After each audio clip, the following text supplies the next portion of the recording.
Tingkat kecamatan ini luar biasa Bapak Ibu sekalian. Ini MTQ kecamatan tapi sebenarnya standarnya provinsi. Ini sangat luar biasa. Alhamdulillah kita mendoakan berkat MTQ ini. Sebenarnya kalau kita ingin bicara hakikat MTQ ini adalah syiar untuk bagaimana tempat ini mendatangkan keberkahan. Pada malam hari ini insya Allah acara kita datang beberapa penghafal Al-Quran. Ulama kita mengatakan sebenarnya penghafal Al-Quran itu adalah azimat. Wiba bicarogi maka dasimak na kampung. Jadi kalau mau mendatangkan keberkahan maka datangkanlah penghafal dan orang-orang yang ahli Al-Quran. Makanya saya sampaikan bahwa mestinya di tempat ini kita gunakan juga untuk bermunajah. Dan ini semua tempat akan menjadi saksi kala yaumil akhir. Maka langkah ini insya Allah menjadikan tempat ini barakah. Kemudian saya wasiatkan bahwa ketika hamba-hamba Allah berkumpul di tempat seperti ini, maka para malaikat itu diutus oleh Allah Subhanahu wa Ta'ala untuk bersab-sab bersama dengan para jamaah seperti ini. Kalau saya ceramah kemudian tidur, insya Allah ada berkahnya. Kenapa? Malaikat itu sebenarnya sudah protes kepada Allah Subhanahu wa Ta'ala karena ketika ada orang yang berkumpul mendengarkan suatu taklim atau dalam majelis, kemudian ada salah satu di antara kita ada yang tertidur, tetap Allah mengatakan dia adalah hamba yang terbaik di sisiku. Kenapa? Karena dia berkumpul dengan orang-orang yang soleh, dia berkumpul di dalam majelis. Makanya ketika kita berkumpul di tempat seperti ini, insya Allah tempat ini dikelilingi para malaikat rahmat Allah Subhanahu wa Ta'ala. Di dalam majelis-majelis seperti ini itu doa kita mustajabah. Maka hendaknya saya mengajak kepada seluruh jamaah kita memanfaatkan momentum ini untuk bermunajah kepada Allah Subhanahu wa Ta'ala. Karena di saat-saat seperti ini doa kita sebenarnya diijabah oleh Allah Subhanahu wa Ta'ala. Kegiatan ini hendaknya kita jadikan sebagai momentum untuk cinta kepada Al-Quranul Karim. Kenapa kita mesti cinta kepada Al-Quran? Karena orang yang cinta kepada Al-Quran maka akan dimuliakan oleh Allah Subhanahu wa Ta'ala. Pejabat yang cinta kepada Al-Quran maka Allah akan mengangkat derajatnya. Siapapun yang cinta kepada Al-Quran maka insya Allah derajatnya selalu akan diangkat oleh Allah Subhanahu wa Ta'ala. Anak-anak kita hendaknya kita ajarkan dia cinta kepada Al-Quran. Mulai sejak kecil kita harus ajarkan dia Al-Quran. Kenapa? Utamanya orang tua dalam hal ini ibu. Karena ibu adalah guru pertama untuk anak-anak kita. Ajarkan anak-anak kita membaca Al-Quran, ajarkan anak-anak kita supaya dia cinta kepada Al-Quran. Tapi saya selalu berwasiat, anak kita jangan sampai orang lain yang mengajarkan suratul Fatihah. Itu wasiat yang selalu saya sampaikan. Ajak lalu anak tak natawe Pak Guri membaca suratul Fatihah. Mestinya ibu bapaknya yang pertama harus mengajarkan membaca suratul Fatihah. Kenapa? Karena suratul Fatihah setiap dia melaksanakan sholat pasti dia baca. Rogi ngalopo na punai indo amboe nareko anakna tania alena Pak Guru suratul Fatihah. Karena kalau dia yang mengajarkan suratul Fatihah, maka setiap anak membaca ketika dia sholat, maka kedua orang tuanya akan mendapatkan pahalanya. Maka sungguh sangat beruntung orang yang mengajarkan kepada anaknya membaca suratul Fatihah. Kenapa? Karena itulah surah yang lebih banyak kita baca setiap hari. Dan itulah ladang pahala untuk orang tua. Saya mendapatkan salah satu hadis Nabi bahwa siapa yang meninggalkan 2 anak perempuan ahli ibadah, maka ibu bapaknya tidak akan pernah disentuh api neraka. Tapi yang punya anak laki-laki jangan tersinggung.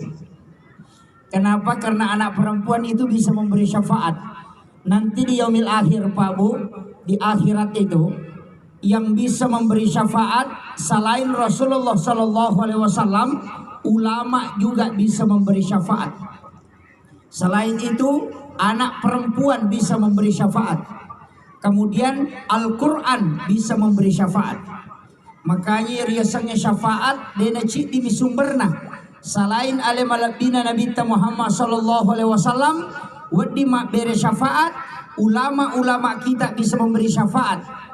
Kita sangat bersyukur karena di Kalimantan ini kita punya salah seorang waliullah yang sangat masyhur, bukan hanya di Indonesia akan tetapi di tanah Arab dia dikenal, Kiai Haji Muhammad Said Abdul Ghani, atau kita kenal dengan Guru Sekumpul Martapura.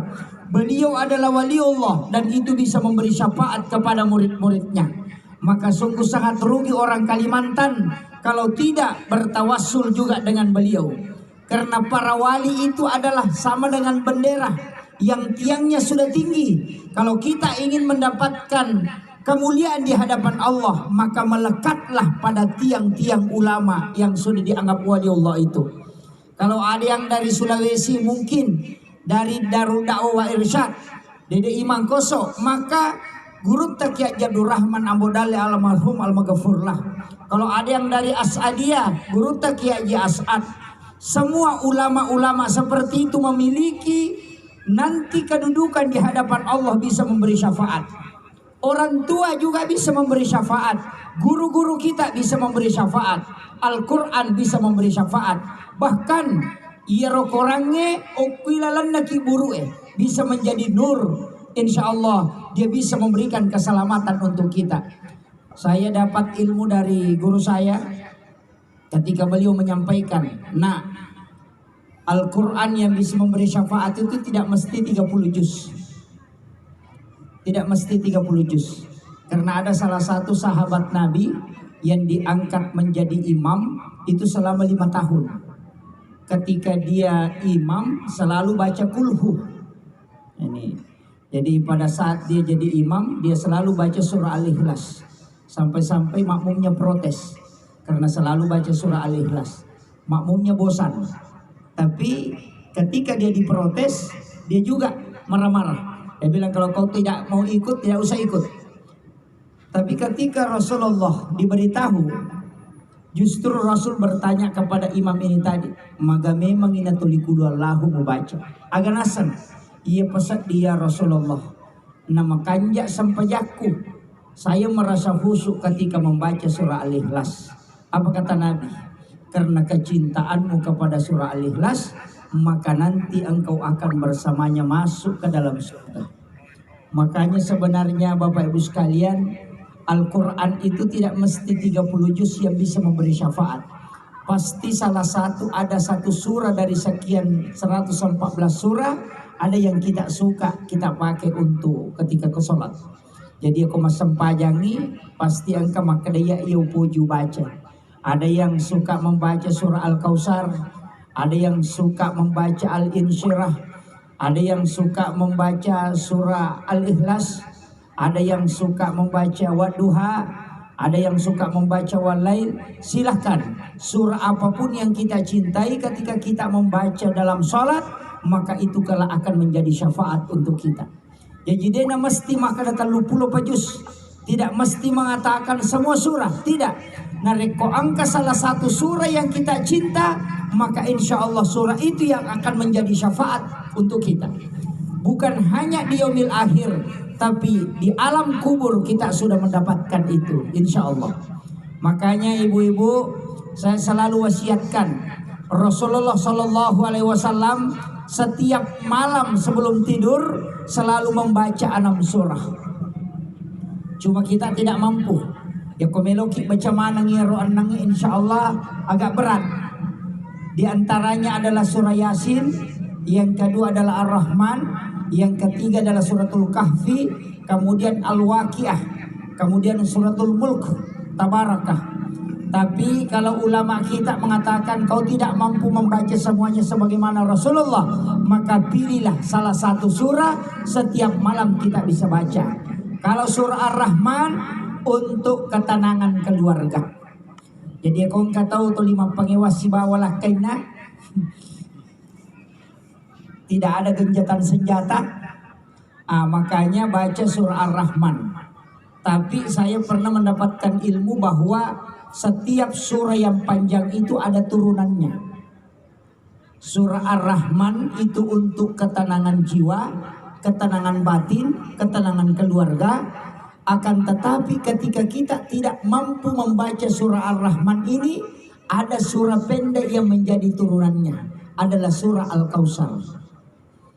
Nah, kalau masih surah Al-Kautsar masih tidak bisa baca Pak, itu kelewatan. Ya kode tadapi baca surah Ar-Rahman, eta baca inna a'tayna kal kautsar. Pai maka dak ya kamu ya mau pa inna a'tayna eta baca ya tali watongan ni. Surah Yasin turunannya adalah ayat kursi. Ini penting saya sampaikan. Jadi kalau tidak sempat membaca surah Yasin, maka bacalah ayat kursi. Hakikat surah Yasin adalah tolak bala, sedangkan ayat kursi juga hakikatnya adalah tolak bala. Makanya itu turunan kecilnya. Makanya doa itu sama dengan tidak bisa menghatamkan Al-Quran 30 juz, maka bacalah surah Al-Ikhlas 3 kali.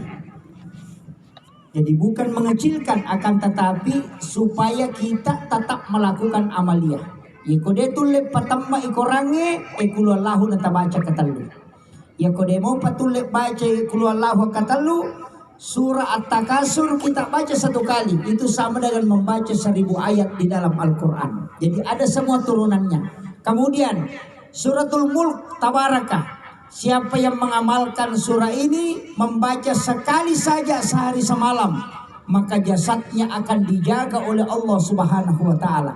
Ya kong kata pananungangi baca suratul mulk, tabarakah.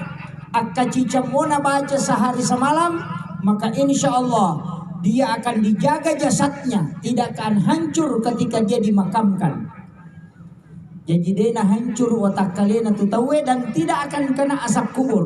Makanya suratul mulk itu disebut dengan surah Al-Munji'ah, kata Nabi. Kalau kita Bapak Ibu sekalian buka di Sunan Abu Daud, itu di bab-bab awal ada hadis yang membicarakan tentang Quran suratul mulk ini. Angka-angka salah satu sahabat itu tidur di atas padang pasir, kemudian dia mendengarkan ada orang membaca Al-Quran dari bumi. Jadi matangangi matin roku yasekna kesie, dia mendirikan tenda, kemudian dia mengambil pelana unta, kemudian dia jadikan bantal. Tapi dia kaget, nasaba angka sak dan angka linga, uluk kuyawa tanah. Tahu mengaji. Kemudian dia lari ke Rasulullah dan bertanya, ya Rasul, kami mendengarkan ada suara orang mengaji dari dalam tanah. Kemudian Rasulullah pergi melihat dan ternyata Rasulullah mengatakan, oh dia membaca surah Al-Munji'ah. Kemudian sahabat ini mengatakan, surah apa itu ya Rasulullah? Rasulullah mengatakan suratul mulk. Karena sesungguhnya surat ini adalah salah satu surah di dalam Al-Quran yang siapa yang membacanya maka dia akan terjaga dari azab kubur. Maka saya wasiat orang-orang tua kita dulu itu selalu mengajarkan supaya tidak meninggalkan suratul mulk. Cuma ada yang ulama mengatakan baca waktunya mulai dari maghrib sampai sebelum masuk waktu duhur. Jadi kita cari tempat di situ. Sesudah maghrib atau sesudah sholat isya atau sebelum subuh atau sesudah subuh atau di waktu duha, dibaca sebelum masuk waktu duhur. Jadi kalau sudah lewat masuk waktu duhur, ulama mengatakan waktu yang paling istimewa itu adalah sebelum masuknya duhur mulai dari maghrib. Makanya bisa dibagi, tidak usah dibaca semua, ambil 6 surah karena itu nanti suami kita marah. Jadi amalkan itu salah satu yang bisa kita pakai. Kalau surah Yasin menolak 70 bala. Makanya kadangkala kita membaca surah Yasin di malam Jumat itu tidak masalah. Padahal sebenarnya kalau sunnahnya membaca suratul kahfi di malam Jumat. Tapi kenapa kita membaca surah Yasin di malam Jumat? Kebanyakan karena itu untuk tolak bala. Malam Jumat itu adalah malam yang doa mustajabah. Sebenarnya ada 6 malam doa itu mustajabah. Yang pertama malam 1 Rajab. Yang kedua malam nisfus Sya'ban. Yang ketiga malam 9 Zulhijjah, itu malam hari Arafah. Kemudian yang keempat malam 10 Zulhijjah, itu malam hari raya Idul Adha. Kemudian malam 1 Syawal, itu juga pintu langit terbuka. Kemudian yang keenam adalah setiap malam Jumat. Makanya 6 malam ini gunakan untuk bermunajat kepada Allah Subhanahu wa taala. Siapa yang tidak tidur pada 6 malam ini, ini ilmu, Pak. Siapa yang tidak tidur pada 6 malam itu, malam 1 Syawal, malam 9 Zulhijjah, malam nisfus Sya'ban, malam 10 Zulhijjah, malam 1 Syawal, dan setiap malam Jumat, dia tidak tidur, beribadah semalam suntuk untuk mendapatkan keridhaan dari Allah Subhanahu wa taala, mendekatkan diri kepada Allah, maka dijamin ketika dia wafat jasadnya akan hilang. Ini makanya Guru Rahman Ambodali almarhum al-maghfurlah itu jasadnya dijemput langsung. Ilmu ini sebenarnya sudah diajarkan oleh Ki Haji Muhammad Said Abdul Ghani, Guru Sekumpul Martapura, bahwa siapa yang ingin jasadnya tidak dihimpit tanah, maka amalkan 6 malam ini jangan tidur. Tapi itu agak berat, Pak, karena setiap malam Jumat kalau khatib Jumat itu tersiksa, tidak tidur sampai pagi, pasti ngantuk kalau mau pergi khutbah. Yang kedua malam lebaran Idul Adha, malam lebaran Idul Fitri juga, itu setiap lebaran Idul Adha itu malamnya itu pintu langit terbuka. Siapa yang bermunajat itu pasti sampai doanya, karena pintu langit sudah dibuka oleh Allah. Itu tidak sembarang.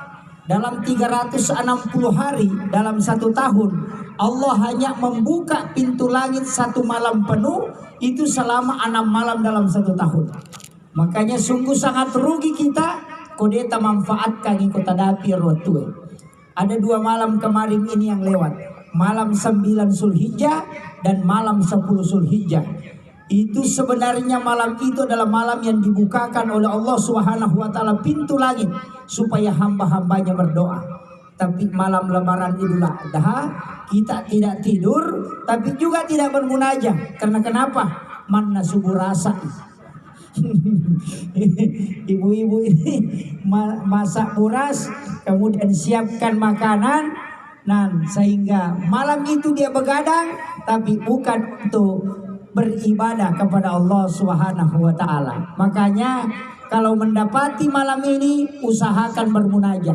Kalau tidak mampu begadang sampai pagi, cukup antara maghrib dengan isya kita manfaatkan untuk berdoa kepada Allah Subhanahu wa taala.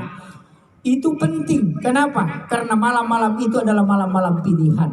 Tapi ya qodatul lail kita tidak bisa setiap malam Jumat juga kita bisa manfaatkan, maka manfaatkan 4 waktu. Ini penting. Yang pertama menjelang masuknya waktu maghrib. Ketika matahari sudah memerah untuk sebelum dia tenggelam.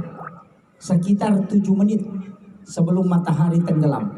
Saya wasiatkan baca 4 surah. Yang pertama adalah Wal-Lail, yang kedua adalah Wasyams, yang ketiga adalah Qul A'udzu birabbil falaq, dan yang keempat adalah Qul A'udzu birabbin nas.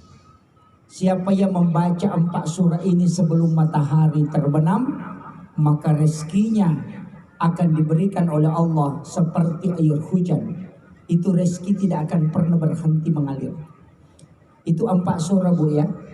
Wal-Lail, Wasyams, Qul A'udzu birabbil falaq, dan Qul A'udzu birabbin nas. Wal-Laili dengan Wasyams itu adalah 2 surah yang beririsan. Qul A'udzu birabbil falaq dan Qul A'udzu birabbin nas juga 2 surah yang beririsan. Baca 4 surah ini. Ketika ada anak yang masih sekolah, karena tamasikola mopi suruh baca 4 surah ini ketika matahari mau tenggelam. Kenapa? Akan diberikan kecerdasan dari segala arah. Nah, ini 4 surah ini diingat-ingat. Itu tidak panjang. Memang kalau kita baca Pak ini cuma 5 menit. Kalau kita baca 4 surah ini, makanya ulama kita mengatakan 7 menit itu digunakan untuk membaca 4 surah ini ketika matahari mau tenggelam. Yang kedua, waktu yang sangat baik antara maghrib dengan isya, dijaga itu. Jadi ada istilahnya orang Bugis itu, maka ikuti ayam acuri manue, yaitu manue ya namelo na mangaribi, dia akan naik ke tempatnya.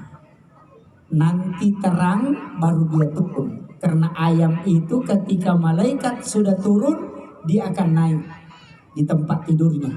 Dan nanti malaikat kembali, baru ayam akan turun ke bumi. Makanya ayam juga itu bunyi di 2 waktu. Yang pertama, dia akan bunyi di 1/3 malam. Yang kedua, dia akan bunyi menjelang masuknya waktu subuh, di waktu sahara. Makanya ayam itu tahu malaikat, Pak. Rasulullah mengatakan, ketika ayam jantan berkokok, itu melihat malaikat, maka berdoalah. Tapi ketika anjing menggonggong, itu melihat syaitan, maka berusahalah minta perlindungan. Makanya kalau bapak ibu lewat di depan rumahnya orang kemudian digonggong anjing, berarti itu syaitan. Tapi jangan tersinggung ya. Jangan tersinggung ya. Kemudian 4 waktu ini dimanfaatkan. Nelotama mangaribi, palawangan na mangaribi si bawa isya. Kemudian yang ketiga, menjelang masuknya waktu subuh. Itu juga waktu istimewa, Pak. Allah Subhanahu wa taala menyebut di dalam Al-Qur'an, wabil azhari hum yastaghfirun. Dan di waktu sahara hendaknya kalian beristighfar. Kita mengatakan makan sahur, makan di waktu sahara. Makanya sahara itu, Pak, waktunya tidak banyak. Tidak banyak, Bu. Waktunya sahara itu 15 menit aja. Jadi 10-15 menit sebelum masuk waktu subuh, itulah yang disebut dengan waktu sahar. Di situ waktu paling bagus untuk beristighfar. Makanya kita di saat itu baca, Allahumma anta rabbi la ilaha illa anta khalaqtani wa ana abduka wal adika wa adika mastata'tu a'udzubika min syarri ma sana'tu abu laka bi ni'matika alayya wa abu laka bi dzambi faghfirli fa innahu la yaghfiru dzunuba illa anta. Sudah dihafal, Bu? Sudah dihafal? Itu adalah sayyidul istighfar. Inilah doa yang membuat iblis menangis. Kata Rasulullah, matanya bengkak karena menangis. Nasabak degaga Nabi yang diberikan hadiah untuk mendapatkan kemudahan kecuali umatnya Rasulullah Sallallahu Alaihi Wasallam. Saya pernah buka ada 7 doa Nabi. Angka itu Pak doa Nabi tak. Salah satu dari 7 itu ditolak oleh Allah. Tapi yang 6 itu diterima oleh Allah. Satu permintaannya Rasulullah, ya Rasulullah, jangan kau panjangkan umurnya umatku sebagaimana umat-umat terdahulu. Jadi itu umur naumana Nabi tadi nama lampe. Likulli sain hasabi wa hasabi ummati baina si'tina wa sab'in, kata Nabi. Umur umatku itu antara 60-70 tahun. Kenapa? Rasulullah tidak menginginkan kalau dia berdosa nanti terlalu lama dihisab. Coba bayangkan kasih sayangnya Nabi. Ya Allah, jangan panjang umurnya umatku. Ajak kama madosai matu, nametala dak kau siksa. Terlalu banyak kau pertanyaan yang kau berikan sehingga dia tersiksa. Pendekkan umurnya, walaupun dia berdosa, maka dia tidak lama dihisab kelak di yaumil akhir. Makanya kalau ada bapak ibu kalian, umurnya di sini sudah menjelang 60, ya siap-siap menunggu panggilan Rasulullah. Yang 61, 62, 63 itu bisa hitung-hitung hari, Pak. Iya, makanya harus sadar-sadar sedikit ini. Jangan selalu urus dunia, tapi umur 60 keluarga kita meninggal, jangan bersedih. Kenapa? Karena itu panggilan Rasulullah. Nabi tamimatona tumuli. Di umur 60 itu adalah panggilan Rasulullah. Di umur 65 sampai 70 itu panggilan Rasulullah. Makanya bersabar ketika ada keluarga kita wafat. Kemudian yang kedua, Nabi Rasulullah mengatakan, ya Allah, karena umur umatku pendek, dena pada umurna umatna Nabi Isa yang umurnya sampai 1000 tahun, 700 tahun, bahkan 1500 tahun. Umur umatku sangat pendek, maka lipat gandakanlah seluruh amal kebajikannya.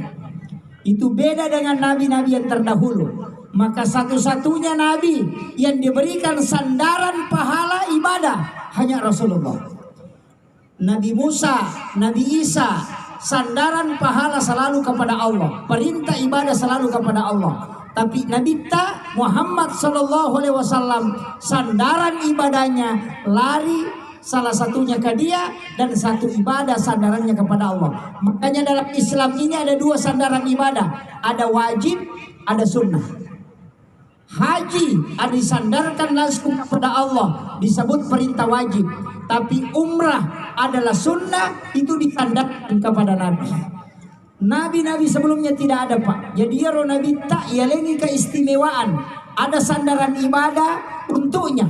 Betul naga. Rasulullah mengatakan, kalau kau haji perintahkan kepada umatku ya Allah, cuma 1 kali 1 tahun bisa dia tunaikan.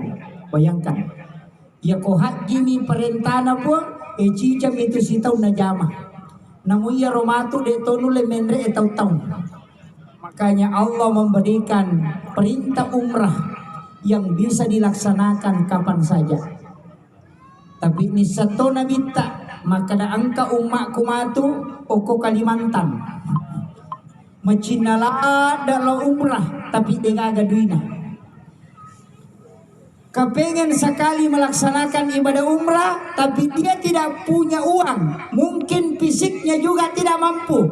Maka Rasulullah meminta kepada Allah, berikan hadiah ibadahnya sebagaimana pahala umrah. Dari situlah Rasulullah menyampaikan, siapa yang sholat sunat 4 rakaat sebelum asar, maka sama pahalanya ketika melaksanakan ibadah umrah 1 kali.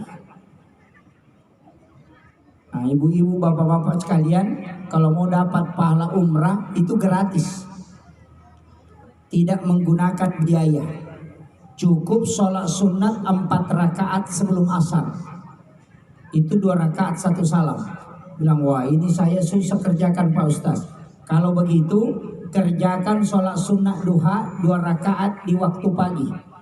Dalam hadis yang sahih Rasulullah mengatakan, sholat sunat duha di waktu pagi 2 rakaat, kita tidak mau menukarnya kelak di yaumil akhir dengan pahala umrah 1 kali. Bayangkan Bu, itu luar biasa. Ini sholat yang sangat ringan. Bahkan ada 1 sholat Rasulullah mengatakan, siapa yang mengerjakan 1 kali, maka dia sama dengan melaksanakan ibadah haji dan umrah 3 kali bersamaku, kata Nabi. Tamma, sempurna, sempurna, sempurna. Sholat apa itu?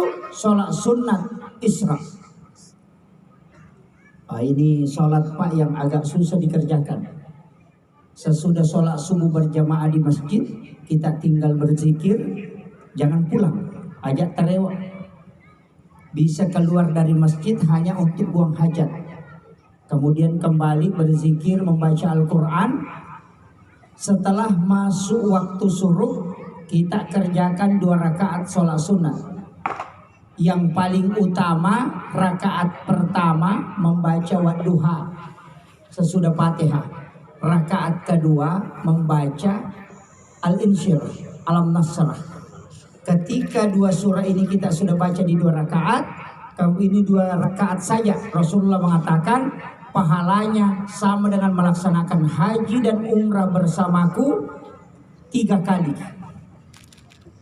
Seandainya panitia na meski nauki makada nigi lo masam paja subuh bere jama na pemonro masigi masih kiri tidak keluar sampai masuk waktu suruh masam paja sunat don rakang, maka akan diberikan terigu 3 sak, gula pasir 2 sak. Insya Allah Pak, masjid akan penuh jam 2 malam. Karena dijanji harga, tapi karena pahala jarang orang mampu melakukan karena ini agak berat. Sholat ini ketika kita mampu lakukan itu luar biasa. Tapi kalau kita tidak mau mengejar itu, masih ada sholat yang tidak susah. Tidak sama dengan sholat subuh, tidak sama dengan sholat sunnah isra. Ini adalah sholat sunat awabin antara maghrib dengan isya. Ini yang agak gampang, agak ringan dikerjakan. Sesudah sholat maghrib, kerjakan sholat sunat 6 rakaat. Surah yang dibaca sembarang. Mau baca Al-Kafirun baru Al-Ikhlas 3 kali silahkan. Mau baca Al-Kafirun Al-Ikhlas 1 kali silahkan. Mau baca surah yang lain silahkan. Ini 6 rakaat, 2 rakaat 1 salam. Namanya sholat sunat awabin. Siapa yang mengerjakan 1 kali kata Rasulullah, maka pahalanya sama kalau dia melaksanakan sholat 12 tahun lamanya. Dan diampuni dosanya selama 50 tahun. Makanya inilah yang dimaksud dengan umur yang pendek tapi berkah. Bayangkan Bapak Ibu sekalian, kalau kita kerjakan sholat ini setiap malam dalam 1 bulan, 1 malam kita kerjakan nilai pahalanya 12 tahun. Berarti kalau dikali 30, berarti kita melaksanakan ibadah itu 360 tahun. Bayangkan, umur tak siulemi, tapi tercatat di dalam kitab catatan amal kita telah berumur 360 tahun. Ia nariasan umuru maponcok tapi mak beraka. Orang yang awalnya tidak sholat, kakama biasa kumakutu masempajang. Dari awal misalnya anak muda belum sholat, sudah menikah belum sholat, nanti tua baru sholat, kerjakan sholat sunat awabin ini. Kenapa? Karena sholat ini pahalanya besar. 6 rakaat sesudah sholat maghrib. Ada yang mengatakan ini sholat sunat taubat. Benar, tidak salah. Yang mengatakan sholat sunat awabin juga benar, karena memang namanya disebut awabin. Tapi kenapa dikatakan sholat sunat taubat? Karena dia bisa menghapuskan dosa selama 20 tahun lamanya. Nah, ini nilainya besar Bapak Ibu sekalian. Kemudian saya juga wasiatkan, dalam acara-acara seperti ini kita mestinya punya andil, Pak. Yang punya materi yang bisa sedekah, ya sedekahkan. Kenapa? Kelak nanti di yaumil akhir kita akan ditanya, apa yang kau lakukan ketika orang melakukan kebaikan? Saya sempat meneteskan air mata ketika membaca kisahnya di saat Nabi Ibrahim dibakar. Kemudian datang satu burung untuk mengambil air dengan paruhnya, kemudian dia tumpahkan ke api. Dia tidak bisa memadamkan api dengan air yang dia ambil dari paruhnya. Dia tahu bahwa saya tidak bisa memadamkan api sebesar ini. Tapi dia mengatakan, kelak ketika aku ditanya di hadapan Allah, apa yang kau lakukan ketika Ibrahim dibakar? Dia mengatakan, saya sudah berusaha untuk memadamkan walaupun aku tidak mampu. Sekecil apapun kebaikan yang dilakukan oleh orang di suatu tempat, maka usahakan kita mengambil andil di dalamnya untuk membantu dia melakukan kebaikan. Ya kong kamasigi ibangun, namun sisa misalnya terbantu nanti. Yang penting ada. Nanti kita akan ditanya apa yang kau lakukan ketika ada kebaikan yang dilakukan di tempat itu, dan itu menjadi amal jariah. Karena orang akan mendapatkan surga itu karena dia mendapatkan amal kebaikan yang dia lakukan di dunia. Makanya saya pakai konsensus begini. Ini pakai bahasa Bugis. Maka dia tua ramparang, ia ko ya punaiwi, dia tu nia punai. Tapi ya ko dia nia punai, napa itu ya punai. Oh, ini yang bahasanya agak susah itu. Harta itu ketika kita miliki berarti itu belum dimiliki. Tapi ketika harta itu sudah dimiliki orang lain, maka kita sudah memiliki. Artinya apa? Harta kasarnya kalau kita miliki itu sebenarnya pada hakikatnya belum menjadi milik kita. Nanti menjadi milik kita ketika kita menserahkan atau mensedekahkan ke orang lain, baru menjadi milik kita. Jadi ya patunia punai agak-agak narekopura ya beren. Agaknya punai pahalanya. Kasarnya kita tidak miliki. Tapi ya kong kagak ya puneka sarana, berarti pahalanya kita tidak kita dapatkan. Makanya orang masuk surga itu karena jasa Pak, bukan karena harta. Bapak punya harta 10 miliar, itu pahalanya tidak kita dapat ketika kita miliki. Tapi ketika kita manfaatkan untuk orang lain, maka itu baru kita dapatkan pahalanya selamanya. Dan satu-satunya ibadah dari sekian banyak ibadah yang tidak memiliki standar batasan pahala itu adalah wakaf atau sedekah yang kita serahkan. Kenapa? Karena terus berjalan. Namun maga galak tamas sempajang ya kosisa burakan natajama, maka yang akan dihitung 1000 rakaat tidak mungkin bertambah ketika kita wafat. Tapi ketika kita bersedekah, setiap orang memanfaatkan tempat itu untuk kebaikan, maka kita akan selalu mendapatkan pahalanya. Makanya tempat ini Pak akan menjadi saksi. Siapa pemilik lahan ini, siapa pemilik tempat ini, itu kelak akan mendapatkan kucuran pahala selamanya. Dan tempat-tempat seperti ini Pak, ketika dibacakan ayat-ayat suci Al-Quran, maka ini semua akan berzikir. Semua alam itu sebenarnya berzikir di hadapan Allah. Cuma kita tidak dengarkan zikirnya rumput, kita tidak dengarkan zikirnya bebatuan. Walaupun ada ulama yang bisa mendengarkan itu. Saya pernah diberitahu beberapa ulama tentang amalan yang bisa mendengarkan zikir-zikir benda-benda yang ada di sekitar kita. Tapi itu agak berat, karena itu harus telaten orang. Makanya saya wasiatkan para dermawan, panitia yang telah terlibat langsung dalam acara ini, semua yang berpartisipasi, ibu-ibu yang telah bersedekah mewakafkan waktunya, itu akan menjadi amal jariah. Dan itu akan selalu tercatat di Lauhul Mahfuz, akan tercatat di dalam kitab. Dan itulah yang akan kita petik nanti di yaumil akhir. Ingat, kebaikan yang kita lakukan di dunia tidak akan pernah diambil alih oleh orang lain. Ya kau tahu maki buah decing, denang kana letek lo konakna. Harta akan pindah, tapi kebaikan orang tua tidak akan pindah. Kenapa? Itulah hak milik kita selamanya. Dia itu nang kana kada tahu kanjak petong-petong nadiolo, makanja to anakna belum tentu. Ketika kita wafat, jika orang tua yang baik, maka dia akan selalu dikenang. Yang tidak bisa pindah itu adalah kebaikan yang kita tanam, itu tidak akan pindah ke anak, karena itu adalah milik kita selamanya. Pejabat yang baik akan dikenang selamanya. Jabatan itu cuma 5 tahun Pak, biasa kita pegang, bahkan bisa tidak sampai 5 tahun. Tapi ketika kita melakukan kebaikan akan dikenang selamanya. Jabatan bisa habis masanya, tapi orang akan selalu menyebut kita dengan kebaikan. Itu tidak ada masanya Pak. Makanya bagi pejabat, gunakan kesempatan ini. Bagi orang yang diberikan amanah oleh Allah, manfaatkan amanah itu untuk supaya kita bisa mencari ladang pahala. Jangan mengatakan saya cuma lurah, saya cuma kepala dusun. Itu adalah jabatan dakwah. Jangan katakan ustaz itu enak, ceramah selalu mengingatkan orang. Tidak Pak, penceramah itu cuma ngomong saja. Kalau mau cepat, tanda tangan. Makanya ustaz itu sebenarnya bisa dikalahkan oleh anggota dewan. Ketika anggota dewan bikin perda, dia tanda tangan, 1 kali tanda tangan langsung bisa diikuti. Kalau ustaz teriak-teriak di mimbar, tidak ada yang ikuti. Makanya ustaz sebenarnya harus juga masuk di parlemen. Cuma kadang-kala Pak jadi masalah. Kalau ustaz masuk di parlemen, biasa ustaznya hilang. Makanya saya selalu mengatakan anak-anak kita mulai dari TK, masukkan dia TK yang mengajarkan Islam, mengajarkan Al-Quran.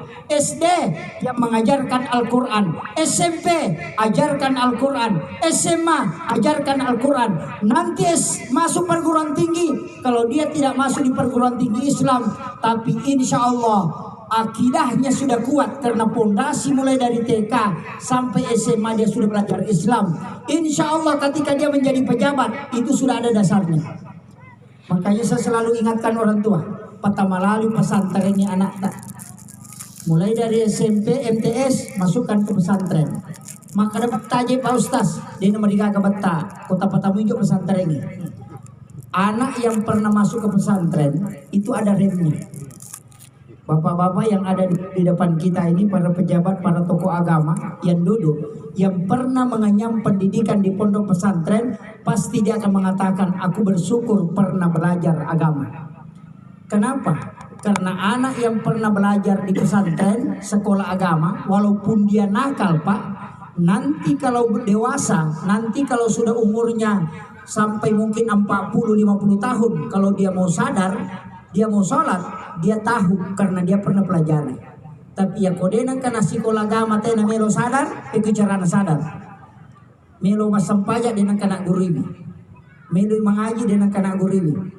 Tapi saya kasih tahu, satu-satunya bacaan Pak yang bisa hilang ketika kita tidak amalkan, tidak kita jaga, itu cuma Al-Quran.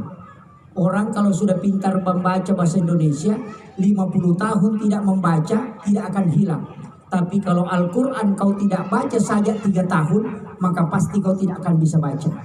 Itu mukjizatnya Al-Quran Pak, tidak mau ditinggalkan. Makanya ibu-ibu, kenapa orang tua dulu, ulama kita dulu mengajarkan setiap minggu supaya baca surah ini, setiap menjelang maghrib baca surah ini. Kemudian yang terakhir, saya wasiatkan begini, ini untuk para peserta. Ini saya tadi pas masuk melihat, tadi sore saya bilang ini MTQ kecamatan atau MTQ provinsi. Saya bilang kecamatan Pak Ustaz. Saya bilang kalau di kampung saya ini sudah tingkat provinsi yang begini Pak. Makanya saya kasih tahu bahwa yang hadir di tempat ini jangan hanya karena mengejar mau jadi juara. Tapi kita hadir di tempat ini untuk mensiarkan Al-Quran, untuk menanamkan kecintaan orang kepada Al-Quran. Menghafal Al-Quran itu penting, menjaga adab-adab kita karena Al-Quran. Maka acara-acara seperti ini kita harus selalu memuliakan Al-Quran. Karena Al-Quran ketika kita muliakan, pasti juga kita akan dimuliakan oleh Allah Subhanahu wa Ta'ala. Maka Bapak Camat, Bapak Lurah, Bapak Kepala Desa, kemudian dari LPTQ yang hadir di tempat ini untuk melaksanakan acara ini demi untuk syiar Islam, insya Allah kelak akan diangkat derajatnya oleh Allah Subhanahu wa Ta'ala. Kita berdoa semoga acara ini dilancarkan, dijauhkan dari hal-hal yang penuh dengan kekurangan. Kenapa? Karena tantangan dalam melakukan kebaikan itu pasti besar Pak. Ya kongka di Cengipigau pasti besar tantangannya. Pengurus masjid itu tantangannya besar. Panitia MTQ itu tantangannya besar. Bagaimanapun kita ingin sempurna, pasti ada saja kekurangannya. Makanya saya kasih tahu kepasan Nagut Taki Abdul Muhyin Yusuf kali si Dendreng. Apa dia bilang? Ya kongka di Cengipigau nak nangka tantanganna aja musalaibi, karena engkau akan diangkat derajatmu di situ. Tapi ya kung kadece mo pigaw na dito kaga tantangan na salaibawan magay mega moto wat jamay. Maka semua kebaikan pasti ada tantangannya. Wakil bupati, anggota dewan ketika melakukan kebaikan pasti ada yang protes Pak. Tidak selalu dianggap benar. Dia bagi-bagi sembako bilang sok. Tidak bagi-bagi sembako dibilangin kikir. Dengar. Anggota dewa mak bere maka dia mak kampanye. Sisa na dia kagak nak bere nasam maka sekek. Coba. Jadi itu serba salah. Luqmanul Hakim itu pernah coba anaknya kasih tahu, "Nak, mau kau lihat, kau minta nak. Sinin na agak pigo pasti na parotes tahu angka ro unta lau mulai." Dia tarik untanya, kemudian dia tarik, Luqmanul Hakim yang tarik, anaknya yang jalan di belakangnya. Agak nasa tahu nah dapur kampungnya nasa katu tahu bodoh. Kenapa dia tidak naik di untanya? Padahal unta itu kuat, daripada capek-capek dia jalan. Makanya kasih tahu anaknya, "Nak, to mendrek kasih unta si bawah." Dua-dua naik, lewat di satu kampung, diprotes lagi. Maka dalam katu tomato dia gagas nyawano kolok-kolok de mana-mana namite unta maka tanah. Mana kasih pak dua mendrek na maka tanah. Kurang enak na enak mata nala de gare nono pale. Iko na rendre gini ya yasik supaya meringan-ringan. Sisa na nadapi si de kampung aga nasa masyarakat. Nasa lang katu tomato alam mo nyawana na palalang anak na napali na maka nyawana yasik tudang. Itu salah lagi tuh. Nah podangnya nak nasi ko na nak menre karena saya durhaka kepada orang anakku ini karena anakku yang jalan ya yase. Iko na nak menre. Anak namaku yase unte Lukmanul Hakim yang tarik untanya. Nadapi si di kampung makne telah anak padorakan anak palala ngambuk anak palina makanya nyawani yase tudah. Coba salah lagi Pak. Deto menre nak salah. Menre dua ki salah toy. Iya menre salah toy. Iko menre nak salah toy. Aga na pale Pak kuya. Apa dia itu gagawa di jamalen na. Elaw mo ala gaga ni Yuli yung tewe. Elaw ni malaju na limpa yung te. Di penatama ko kampung makanya telese ko katutaw jangan melo lalu. Makanya setiap kebaikan yang kita lakukan apapun itu pasti ada yang protes. Maka hal itu mengajarkan kepada kita bahwa kita harus kembali kepada Allah Subhanahu wa Ta'ala. Tapi saya kasih kunci sebagai penutup, satu hal ketika ingin terhindar dari fitnah dunia, ada dua ayat jangan tinggalkan. Ini untuk pejabat, ini untuk semua anak-anakku, untuk semua ibu-ibu, amalkan itu, jangan tinggalkan. Dalam tafsir As-Sawi, Imam As-Sawi menyampaikan salah satu hadis Nabi bahwa ada dua ayat. Siapa yang membaca 7 kali di waktu maghrib, 7 kali di waktu subuh, maka dia akan terhindar dari fitnah dunia dan dipanjangkan umurnya. Kemudian dijauhkan dari bala, akan mendapatkan syafaat Rasulullah dan akan minum di telaga Kausar kelak di yaumil akhir. Dua ayat ini adalah ayat Al-Husni. Al-Husni itu adalah surah At-Taubah. Dua ayat terakhir. Ayat 128, 129. Laqad ja'akum rasulun min anfusikum azizun alaihi ma'anittum harisun alaikum bil mu'minina raufur rahim. Fa in tawallaw faqul hasbiyallahu la ilaha illahu alaihi tawakkaltu wa huwa rabbul arsyil azim. Baca dua ayat ini 7 kali di waktu maghrib, 7 kali di waktu subuh. Insya Allah umurnya akan dipanjangkan dan dia tidak akan terkena fitnah dunia. Maka orang yang memegang jabatan baca dua ayat ini di waktu pagi dan petang, insya Allah akan dijaga oleh Allah Subhanahu wa Ta'ala. Tidak akan mendengarkan kabar buruk. Ya kongka anu makaleleng edenalatu kodo cerita. Jika ada orang ingin memusuhi kita, maka insya Allah Allah akan menjaga kita beserta para malaikatnya. Inilah yang saya wasiatkan, mudah-mudahan mendapatkan keberkahan. Dan saya mengucapkan terima kasih yang sebesar-besarnya kepada seluruh panitia dan juga terkhusus kepada Bapak Wakil Bupati telah mengundang saya untuk hadir berbagi dan bersilaturahmi malam hari ini. Saya pribadi mendoakan semoga acara ini sukses dan ini luar biasa. Saya hanya bisa mendoakan semua yang bekerja, yang telah menyumbangkan pikiran, materi, dan doa terlaksananya acara ini. Semoga Allah mengangkat derajatnya dan menjadikan keluarganya adalah ahli surga dan juga menjadikan orang-orang terbaik dalam kehidupannya di dunia dan di akhirat. Amin amin ya rabbal alamin. Akhirul kalam, wallahul muwaffiq ila aqwamit thoriq. Nasrun minallahi wa fathul qarib wa basyiril mu'minin. Assalamualaikum warahmatullahi wabarakatuh. Hadirin jamaah, selanjutnya acara tabligh atau ceramah dilanjutkan setelah ba'da subuh di Masjid Nurul Huda. Terima kasih. Assalamualaikum warahmatullahi wabarakatuh.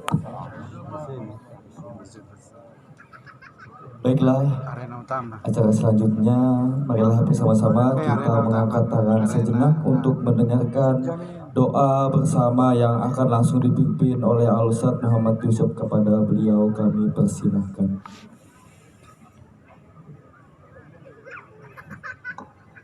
Amin. Allahumma salli ala sayyidina Muhammadin wa ala ali sayyidina Muhammad. Allahumma anta rabbi la ilaha illa anta rabbul arsyil azim. Rabbu khaliqa kulli syai'. Rabbullahu samad lam yalid wa lam yulad wa lam yakul lahu kufuwan ahad. Alhamdulillahi rabbil alamin hamdan syakirin hamdan na'imin hamdan yuafi ni'amahu wa yukafi mazidah. Ya Rabbana lakal hamdu kama yanbaghi li jalalikal karim wa 'azimi sultanik. La ilaha illa anta subhanaka inna kunna minadh zalimin. La ilaha illa anta subhanaka inna kunna minadh zalimin. La ilaha illa anta subhanaka inna kunna minadh zalimin. Allahumma ghafiratuka auzi'a min sunubana wa rahmatuka arja indana min amalina. Allahul ladzi la yadurru ma'asmihi syai'un fil ardi wala fis sama'i wa huwas samiul alim. Allahul ladzi la yadurru ma'asmihi syai'un fil ardi wala fis sama'i wa huwas samiul alim. Allahul ladzi la yadurru ma'asmihi syai'un fil ardi wala fis sama'i wa huwas samiul alim. Ya Allah, ya Azizun, ya Ghafur, kami berkumpul di tempat ini ya Allah untuk memuliakan dan mensiarkan Al-Quranul Karim. Ya Allah, ya Azizun, ya Ghafur, kami mohon kepadamu ya Allah, bukakanlah berkah di tempat ini ya Allah, turunkanlah rahmatmu dari langit ya Allah. Ya Allah, ya Azizun, ya Ghafur, muliakan kami ya Allah dan jauhkan kami dari segala musibah dan bala ya Allah. Allahumma antas salam wa minkas salam wa ilaika ya'udu salam wa dahnal jannata daras salam tabarakta rabbana wa ta'alaita ya sal jalali wal ikram. Rabbana atina fid dunya hasanah wa fil akhirati hasanah wa qina azabannar. Wa sallallahu ala sayyidina Muhammadin walhamdulillahi rabbil alamin. Al-Fatihah. A'udzubillahi minasyaitonir rajim. Alhamdulillah. Iyyaka na'budu wa iyyaka nasta'in. Amin amin ya rabbal alamin. Baiklah, dengan pembacaan doa tadi maka berakhirlah seluruh rangkaian kegiatan kita pada malam hari ini. Kami